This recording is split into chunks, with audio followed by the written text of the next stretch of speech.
Assalamualaikum warahmatullahi wabarakatuh. Honorable audience, in this modern era, we live in the world that is increasingly connected. Ironically, also more divided by the gap of social inequality. A study from the World Bank mentioned that global economic inequality continues to rise.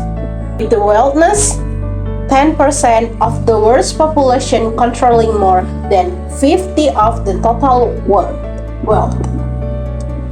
This situation creates an impact that is not only economic but also psychological.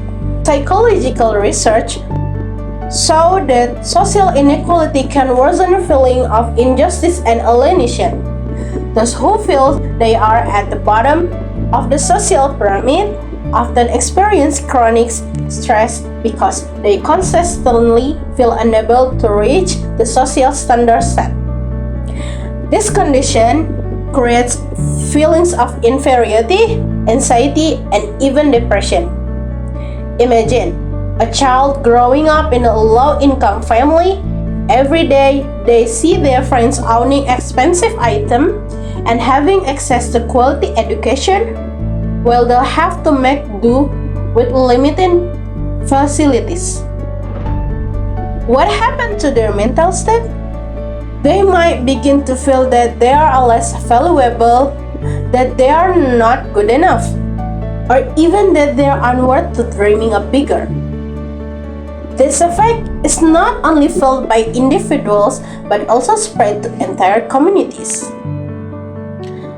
Distrust of other increased social relationship becomes tied to the feelings of envy or alienation. In the end, society becomes divided between the haves and the have-nots. This is creating social polarization.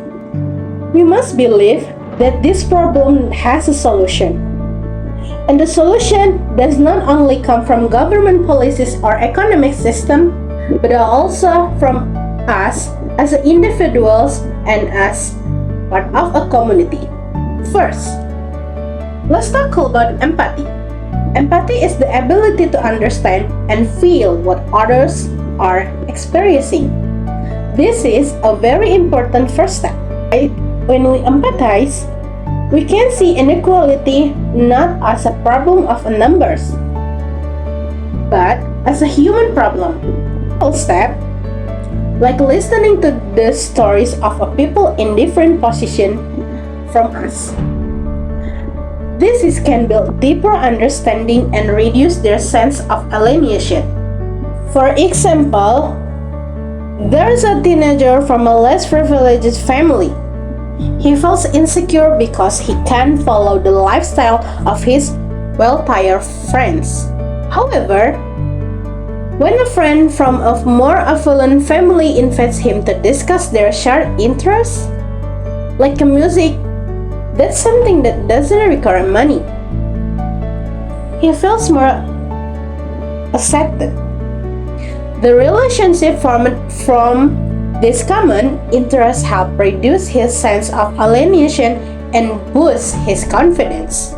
In this context, we all have a role in addressing the social inequality.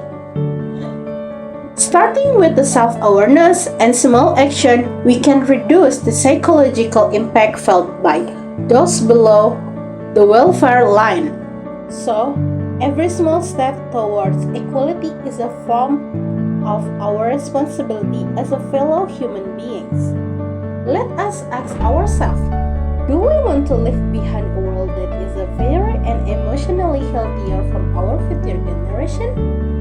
Or a world filled with injustice and inner suffering? Thank you. Wassalamualaikum warahmatullahi wabarakatuh.